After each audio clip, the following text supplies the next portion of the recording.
So England win against France 36-6, underwhelming performance. I'm going to leave that there.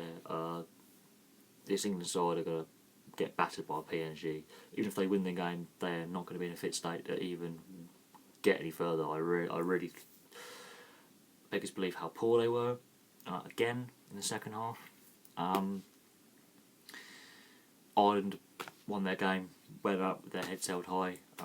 PNG obviously flattening the USA. Flattening is the word. They absolutely put them to the sword. We are struggling again. We struggled against Lebanon. We struggled against France. Obviously, Australia are far better than us. Enough said, really. Honestly, that's how piss poor we have been this tournament. And I look at the quarterfinals. I look at those quarterfinals and go, really? Gonna get slaughtered. Absolutely, heads up, slaughtered.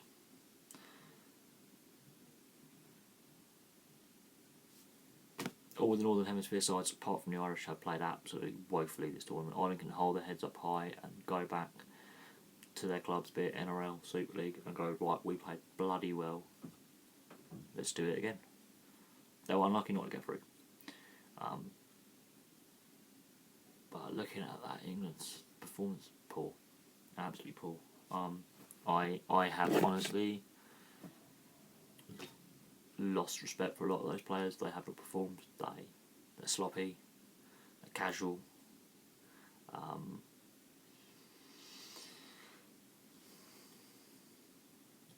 And I've said this time and time again. If you gave me 100 NRL games and 100 Super League games, I'd choose all 100 NRL games. Even when you're watching the Newcastle Knights versus West Tigers, which basically is the basement battle of the NRL at the moment, and it's trying to basically work out who gets the wooden spoon. The skill level and intensity and the will to win far better. Watch out! I'm going to do some team profiles on the NRL teams, because Super League, I'm just getting up with it now.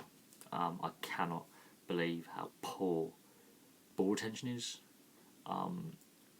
They just attention span. I know. Oh yeah, we're only playing France. They're not. They've only got a few Super League players floating around their squad. We just won't be intense.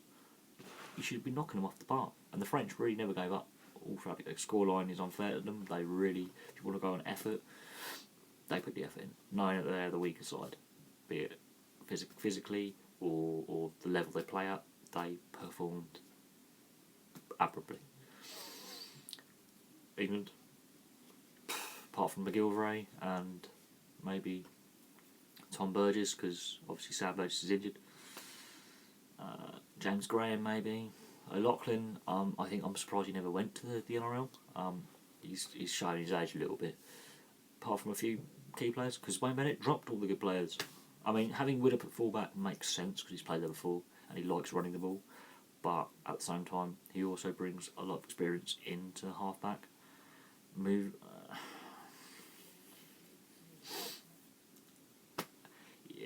I don't know what team we put out against Papua New Guinea, but I know there's probably, the way we played today, the way the PNG have played, we will lose.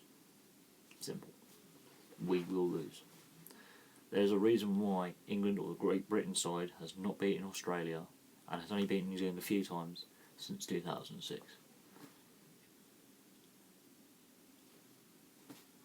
That game is the reason why. Far too sloppy in possession, not intense enough in defence or possession.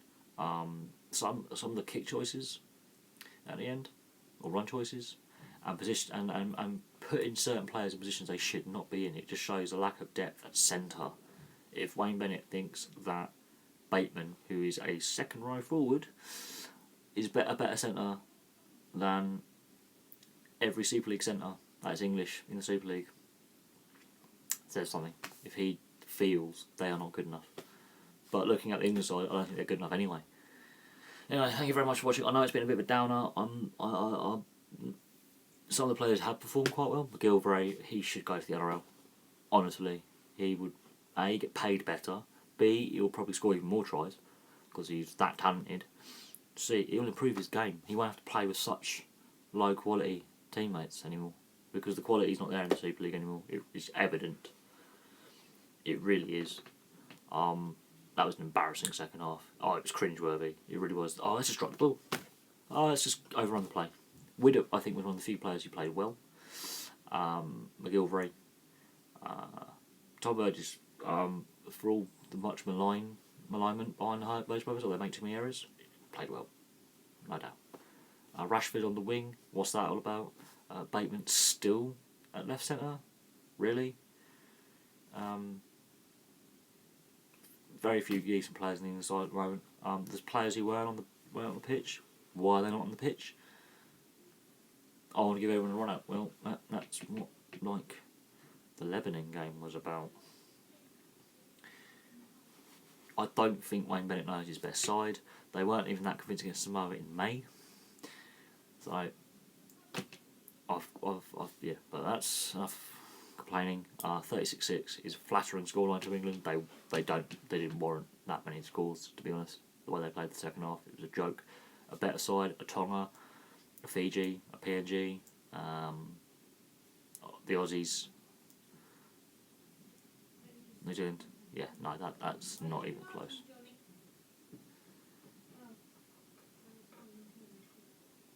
Not even a close scoreline. We'll be lucky to get a try, maybe 2 tries, if we play like that against the better sides. Really, it was embarrassing to watch. It was physically embarrassing to watch. Anyway, thank you very much for watching. I know that's a bit of a downer. I will do a preview of the quarterfinals, and I will give my reaction to the quarterfinal draw and how teams have played. Thank you very much for watching. Please like and subscribe. Please place your comments below, and I'll have another video for you soon.